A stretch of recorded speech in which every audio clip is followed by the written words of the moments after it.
Shule hizi leo mkiangalia, kama tu eneo la kujenga shule hatuna, manake ni dhahiri kwamba maeneo ya kufanyia mazoezi hayapo kabisa. Mnalea watoto wazuri kwenye brain ambao wataweza kuwa wazuri kwenye akili, lakini wanaoweza kuwa hatarini kwenye afya dhaifu. Zamani tulikuwa tunaamka, shule zetu kwanza zilikuwa mbali, si ndio? Kwa wale ambao mmesoma huko vijijini, shule zilikuwa mbali, kwenda tu kwenye shule ni mazoezi, kwa sababu kilomita 10 unakwenda, kilomita 10 unarudi.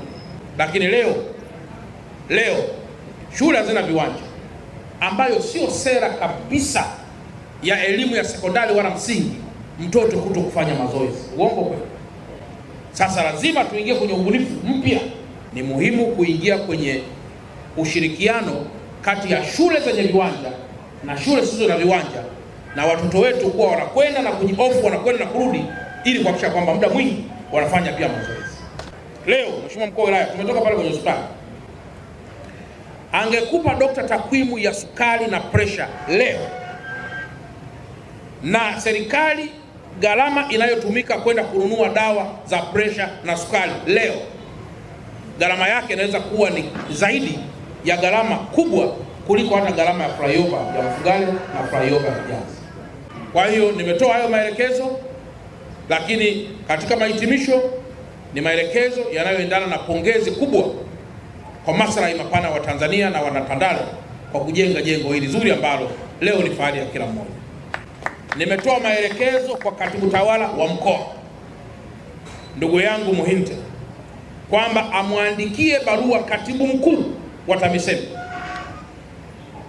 kwamba sisi Dar es Salaam tunaomba yafuatayo. La kwanza, kwa sababu Dar es Salaam tumekwisha kubaliana kujenga majengo yanayokwenda juu kwa sababu ya ukosefu wa ardhi na population kubwa tulionayo, tusingependa sana muda mwingi tunapopokea pesa tuanze tena kuomba kibali cha kubadilisha matumizi ya pesa kutoka majengo msambao kwenda jengo la ghorofa.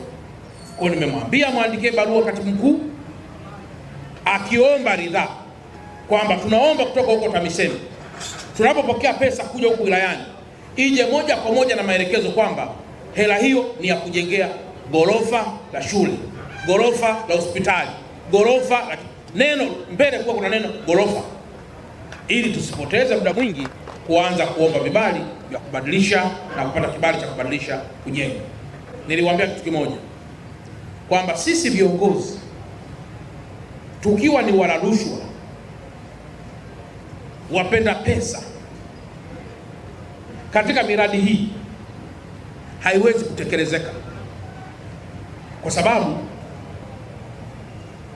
ukiwa mpenda rushwa huwezi kubuni miradi hii mizuri ambayo ina manufaa kwa watu, utakuwa unajifikiria wewe. Sisi viongozi lazima tuwe mstari wa mbele kuwakemea na kuhakikisha wanafanya kazi saa 24 wakandarasi ambao wanapata tenda ya kujenga majengo yetu.